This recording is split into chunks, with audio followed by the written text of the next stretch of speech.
les droits, taxes et redevances qui relèvent du ministère de la Justice. Pour votre information, il s'agit de plus ou moins 240 actes générateurs de recettes qui sont perçus à l'initiative du ministre de la Justice.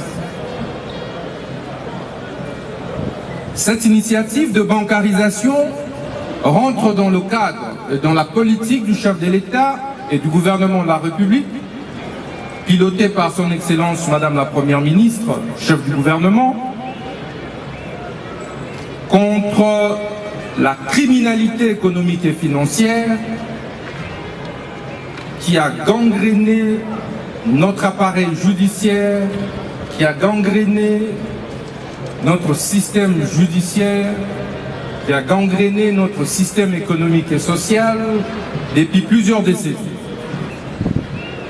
Dans le cadre de la bonne gouvernance prônée par le chef de l'État et la maximisation des recettes publiques que nous avons résolu en tant qu'exécutants des instructions du chef de l'État et de la Première ministre,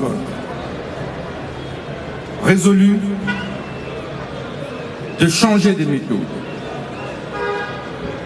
Changer de méthode de travail parce que nous sommes à un autre contexte socio-politique et économique. On ne change pas d'équipe qui gagne, on ne change pas des méthodes qui gagnent. Mais une équipe qui échoue, on la change quand même.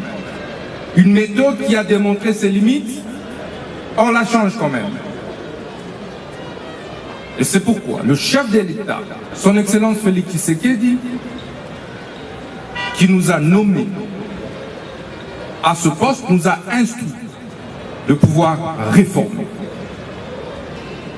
C'est à cet effet que nous avons pensé la bancarisation de tous les droits, taxes et redevances qui sont perçus à l'initiative du ministre de la Justice.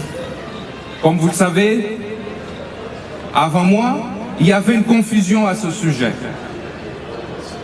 Tout le monde pouvait percevoir ces taxes, ces droits et redevances.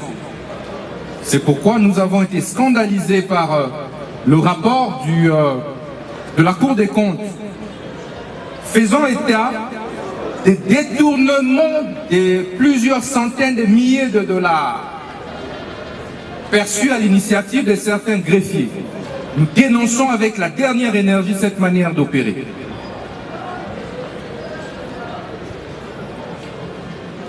C'est pourquoi je voudrais attirer votre attention, attirer l'attention du peuple congolais, des justiciables,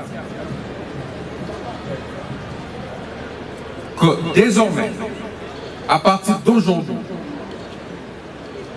tout celui qui va tenter d'ouvrir un compte parallèle en dehors du compte du trésor public sera arrêté. Tout celui qui va percevoir les cautions judiciaires qui sont perçues par nos magistrats, qui sont perçues par les agents de police judiciaire, les officiers de la police judiciaire, les amendes transactionnelles,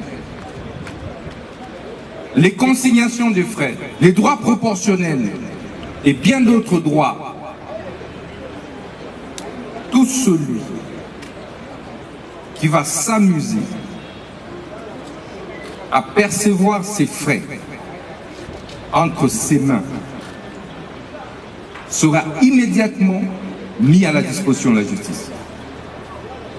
Désormais, tous ces frais doivent passer par la banque.